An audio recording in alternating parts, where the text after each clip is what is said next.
You know, I always love to eat, and I always love food, and I love the culture of eating. But we can't push that faster than a growing cycle.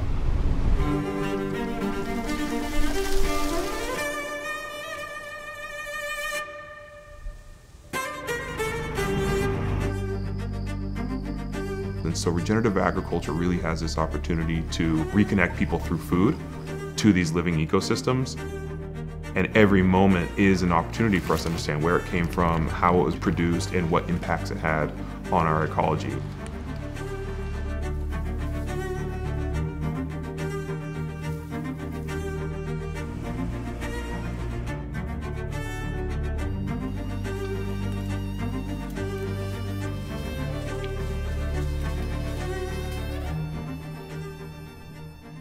My name is Steve Finkel, and I'm the founder and president of White Buffalo Land Trust.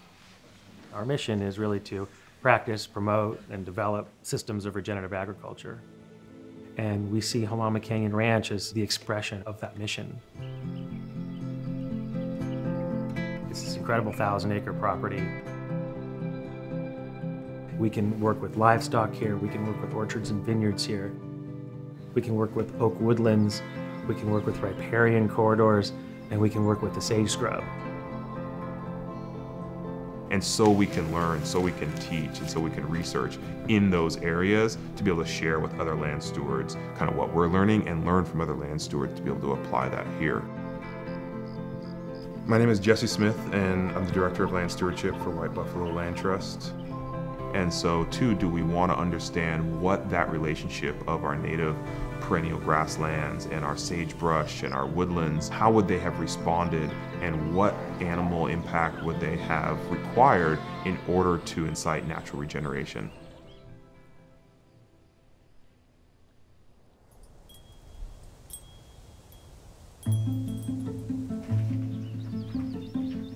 And so these are part of the tools and the approaches that regenerative land stewards use, is identification both of species as well as processes, and then utilizing humans and animals as key components of a management cycle.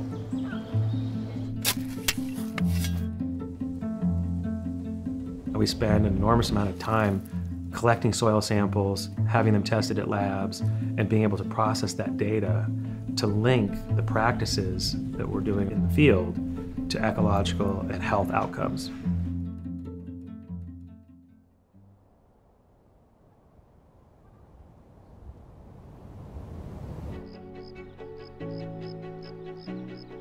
We have this opportunity as humans to design natural systems in a way that we are in relationship and part of. So instead of trying to eradicate things that will be a pest or a detriment to your crop, you actually have to build the ecosystem that will protect your crop.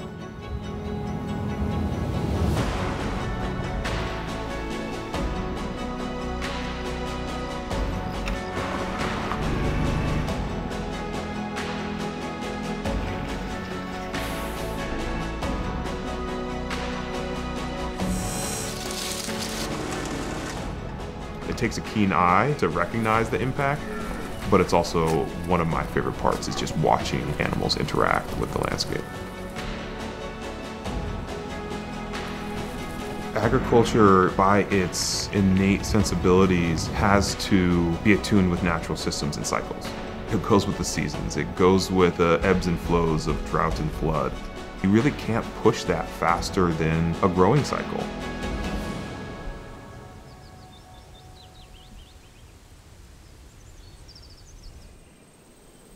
You can start to set your sights on generational cycles and be okay with your life energy being even a small blip in the large spectrum of humanity.